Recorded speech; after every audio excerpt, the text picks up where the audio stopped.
I have the mega forehead.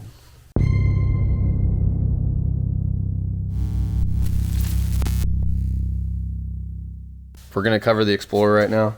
I rolled it outside. My stuff never really stays inside, so we're gonna push on this Explorer to get it up and running for like Halloween and next season as best as I can. It will be a push just because there's so much stuff going on at the shop. I've already started tearing into it, so if you've seen it on my Instagram or something, it's already torn apart. So just deal with it. It is what it is. A lot of the stuff is kind of raw. I'm going to make the thing safe. I'm going to, add stuff to it and clean things up and make it a reliable, nice unit. I like to name vehicles feminine names, girls, right? So I have Beth. It's like my big country girl, full size. And then I have Selena over there, which is the Beam Tundra. And this is Amber. So that's going to be what we're going to call her from here on out, and that's who she is, and that's her name. That's what, it's just like naming a pet or something else. It's just that's what feels right. So I'm going to pop this thing open and kind of do a walkthrough and talk about the upgrades that I want to do, and just kind of show the thing off in its natural form.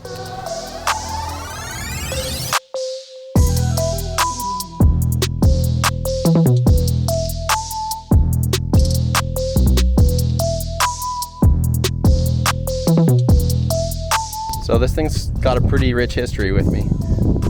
Back in 2000, I want to say like 2005, I would see this thing in Upland, California. I grew up in Laverne, and I would see this thing in Upland a lot, just parked outside of this house, and I didn't know it was actually one of Matt Walrath's buddies, Garrett, and he's the original owner of this thing, and I saw it, and it used to be black. And it was just a I-beam front. It had a cage. I could see like the intrusion bars on the windshield, that like A, and it didn't have links yet. And it always just had such a good stance to it. And it was just, I've had a thing for Explorer since I was 16, because my first truck I had when I was 16 was an Explorer. And we used to take it to the desert. It was a cage thing. T&J's Off-Road built it, and it raced best in the desert for a bit, and I bought it, and it was like my daily driver. And it was so fun, and it was so reliable, and the weight in the back like made it, a lot less prone to getting stuck. And it just had, it's a lot of memories in Explorers, and I think their SUVs just carry like really cool proportions where they look special. And getting a hold of this thing, I hit up Garrett, and I was just so sick of not being in the desert, and I asked him if this thing was for sale. It's been, obviously, like I said, it used to be leaf sprung in the rear, and that was when it would be parked outside, and then it kind of left for a while, and then all of a sudden it came back and it was linked, and it had a V8, and it was gold. So I like the color. It's like a hot rod style pearl.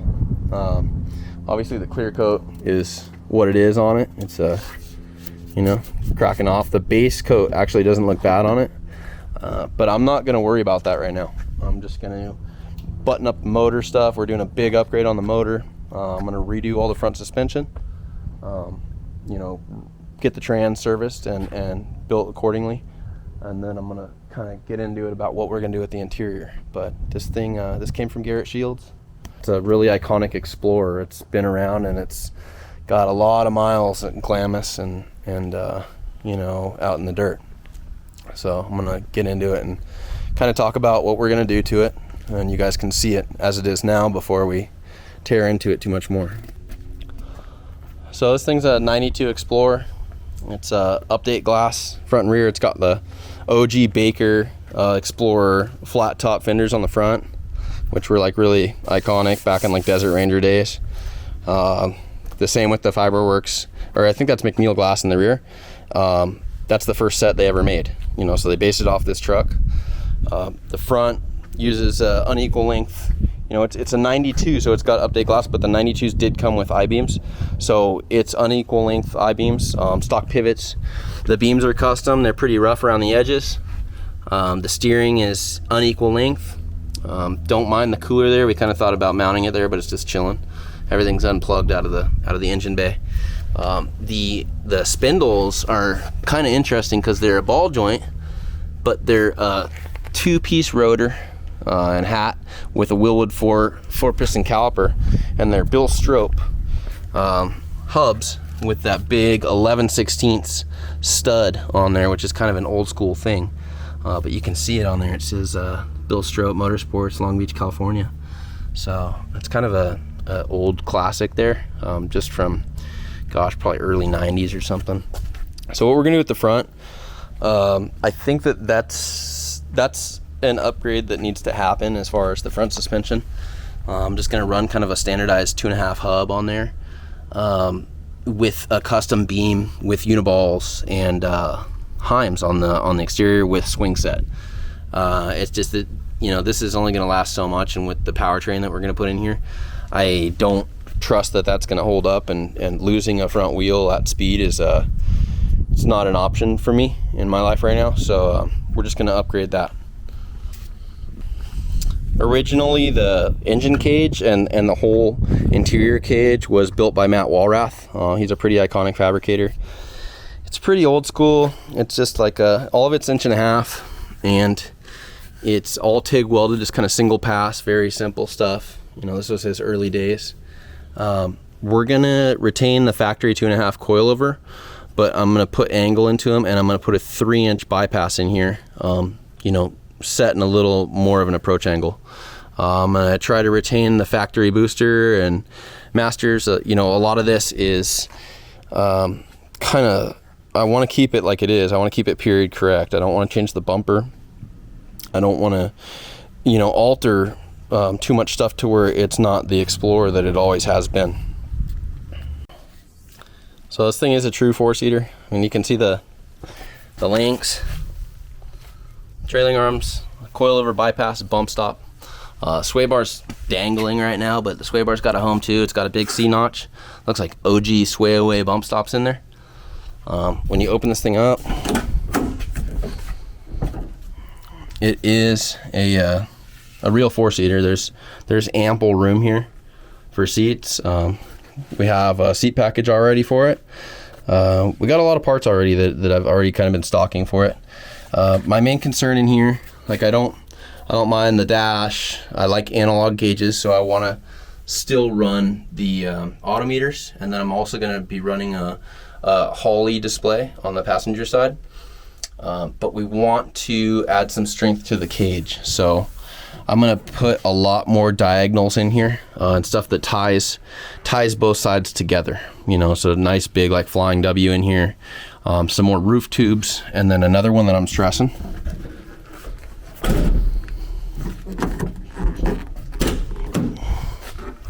So another thing I want to do is get another secondary A-pillar tube. You can see that there's one running into the dash here, but I'd feel more comfortable if we can run one up from this junction here down, just almost a straight shot, as just like a secondary support system. Tie it in somewhere, or just have it be by itself, and then add some door bar to it, but have it on a tube connector so the dash still comes out. We have a nice place for the shifter here. It's kind of rusted out, but this thing was hard mounted in here. These are factory seat sliders. They're 6-way adjustable, and they might be worth keeping in here. We are going to run just a composite seat, and once we get all the tube work into this thing and we have the radiator packaged in the rear like we're going to do, I'm not gonna paint this thing yet. I'm gonna fully upholster the interior. So I'm gonna work from the inside out. So I'll be running we'll add a vintage air to it, and then we're going to wrap the whole dash, stitch it, do the door panels, do a headliner, do carpet, and make the interior super nice. So it'll just when you open it up, it'll look kind of ratty on the outside, kind of just have its patina like it does. And then once you open the interior, it'll be plush and comfortable, and my family's going to go in here, so we'll make sure that everybody's taken care of inside before I make it look pretty on the outside. But yeah, all this stuff is old Matt Walrath stuff. It's all just like really small TIG welds. It's kind of the era, like people didn't start doing those big TIG welds and like double passes until later. I think like ES Motorsports and Porter, they were like the pioneers of the big double pass stuff, and then everybody's just kind of adopted it. So this thing's pretty simple in here. I'm just going to clean it up and definitely do something. Obviously, like the door panels are hurting and some cosmetic stuff, but we want to take care of the powertrain and the drivetrain first. So some of the stuff we already started is we pulled the back windows. There was like a big sheet metal thing in the rear hatch area, so I have it on the ground over here. See that thing? Kind of a gnarly, like sheet metaled chingaderas that went back there, and we're gonna have some revisions. That was where obviously the spare tire went. It was a 37. We're gonna have some revisions with that. So we're gonna run a big radiator back here. I think it's a 4-fan unit. It's like off a short course truck, but that's gonna take up most of the rear. We'll try to package a spare in there still, but we have this thing pretty much gutted back here. You can see there's battery trays in there, big C-notch, but you know, there's really, if you look at it like this, there's really minimal diagonals. You know, you have your uprights for your A pillar, your B pillar, your C pillar, but you don't have anything tying them together. And it's kind of like if you stuck, you know, a stick here and a stick here and across them, it's really easy for them to lose their integrity and fall over. So I'm just gonna lace this thing up how it should be, where it feels safe. Lace up some stuff in the rear and the bump zone. I'm gonna retain the fuel cell. It's just got your OG like Jazz 32 gallon chingaderas. I'm just gonna clean it out, make sure everything's good.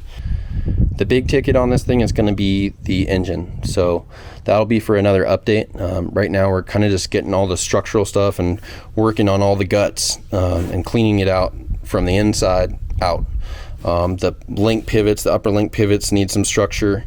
A lot of this is kind of, you know, the frame rail and stuff is unfinished, so it doesn't need to be fully gone through and pristine. It needs to be safe and strong and cleaned up where we can. You know, we can make a lot of the uglier stuff go away.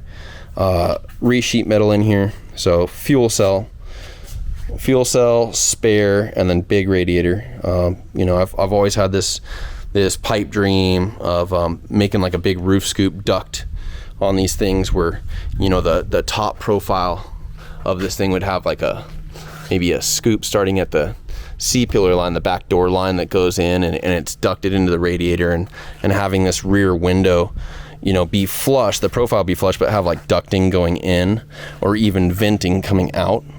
So I'm gonna get all that handled on this thing, and it's still not gonna upset, you know, its whole vibe. We still want to kind of keep it doing what it's doing and looking the way it looks. So that's just the rough, you know, meat and potatoes of this thing and where it stands now. I got just a lot of good plans for it, and I just want to kind of document the build. It's funny because it's not how I'd build something, but it's such like a little iconic little time machine that I just want to kind of restore it back to how it is, but have it be, you know, mechanically reliable and safe, you know, and fast. So we're gonna replumb the thing. We're gonna do a full mil-spec harness on it, completely rewired, and just go through everything that needs to be gone through, so then it can just go out and run and not have issues or be unsafe. So if you guys see something on this thing that you want me to cover, again, just let me know, and I'll do my best to do that. Thanks.